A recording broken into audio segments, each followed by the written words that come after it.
কোন সেশনের কোন হলের আপনি একটু বলেন তো আমাকে কাইন্ডলি। আমি থিয়েটার অ্যান্ড পারফরমেন্স স্টাডিজ ডিপার্টমেন্টের 17-18 সেশন শহীদ সার্জন ঝোড়ক হলের। আমার নাম মহিউদ্দিন রনি। ভাই আপনি, আমি হাসিব ভাই, হাসিব বলতেছি ভাই। হাসিব বলো।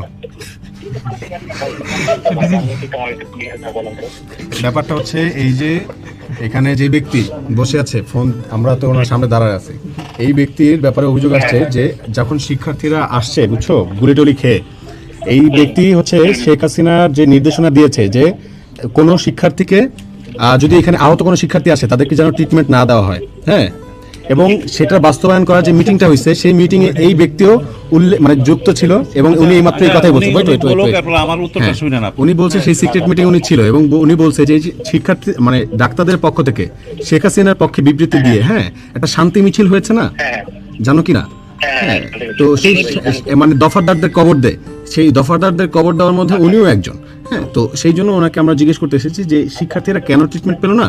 এখন উনি আমাদেরকে লিস্ট দেখাচ্ছে যে এই ট্রিটমেন্ট পেয়েছে, এই হচ্ছে, কিন্তু আমরা নিজেরা এসে সবাইকে জিজ্ঞেস করে দেখলাম যে ভাই হচ্ছেটা কি। বলতেছে যে ভাই আমাদেরকে যখন আমরা আসছি আমাদেরকে 3 দিন পর্যন্ত অ্যাডমিটই করে নাই, আবার কি বলছে 5 দিন পর্যন্ত আমাদের দেখেই নাই, পাত্তাই দেয় নাই। হ্যাঁ, এইরকম অনেকগুলো অভিযোগ আছে। তো এখন ওনাকে আমরা বলেছি যে ভাই আপনি একটু তাদের কাছে যান, শিক্ষার্থীদের কাছে যান, প্রশ্ন করেন, জানেন, আমরা আপনাকে দেখাই। তো উনি হচ্ছে দেখাতে, উনি যেতে চাচ্ছে না, উনি সব প্রশ্ন বা সব উত্তর বা সব এলিগেশনকে মিথ্যা বলে প্রমাণ করে দিচ্ছেন, উড়িয়ে দিচ্ছেন, একদম শেখ হাসিনার মতন আর কি। এই আর কি, এটাই বললো। আমি তো আমি এই পরিচালক ডাক্তার গোলাম মোস্তফা বলছি। আমাকে ওনারা ঘেরাও করে রাখছে। উনি যে ইরিগেশন করে দিয়েছিল একটাও ঠিক না। আমার কাছে সব ডকুমেন্ট আছে। আমরা একদম মানবিক কারণে প্রত্যেকটা রোগীকে চিকিৎসা দিয়েছি। এটা তদন্ত করা হোক। আমি মনে করি যে আপনাদের তরফ থেকে তদন্ত কমিটি করে এটা তদন্ত করেন। যদি তদন্তে প্রমাণিত আমি দোষী হই তাহলে আমি পদত্যাগ করব। এখন হচ্ছে যে রনি ভাই আছেন, আচ্ছা সেটা আপনি রোগীদের সাথে একটু দেখা করেন। হ্যাঁ, দেখা করবো না কেন বলছি তো না। এখন দেখা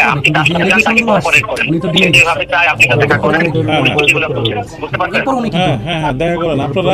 আমি আপনাদের কাছে আপনার সেন্ট্রালের তো আপনারা 3 জন লোক দিয়ে আপনি কালকে একটা তদন্ত করান আমাকে, এখানে আমার কোনো দোষ আছে কিনা এটা দেখেন, তদন্ত করেন। এইভাবে আমাকে একতরফা খুশি করাটা ঠিক না, তদন্ত করেন এখানে। আর আপনি হচ্ছে আপনাকে রোগীটাকে দেখতে বলতেন এবং কোনো সমস্যা ঠিক করতে বলতেছেন, আপনি সেটা একটু কোঅপারেট করেন তাদের সাথে। না রুগী তো আমি দেখতেছি, উনি বলতেছে রুগীরা যে অভিযোগ করছে ওটা প্রমাণিত করার জন্য ওনার কাছে রুগীর কাছে যাওয়ার জন্য আমি অবশ্যই যাব। কিন্তু আমার কোনো গাফলতি আছে কিনা, হ্যাঁ আমার কোনো গাফলতি আছে কিনা এটা আপনারা একটা 3 সদস্য বিশিষ্ট সেন্ট্রাল থেকে এটা যেহেতু অভিযোগ করছে এটা তদন্ত করেন। তদন্ত করে যদি প্রমাণিত হয় তাহলে আমি ছেড়ে চলে যাবো।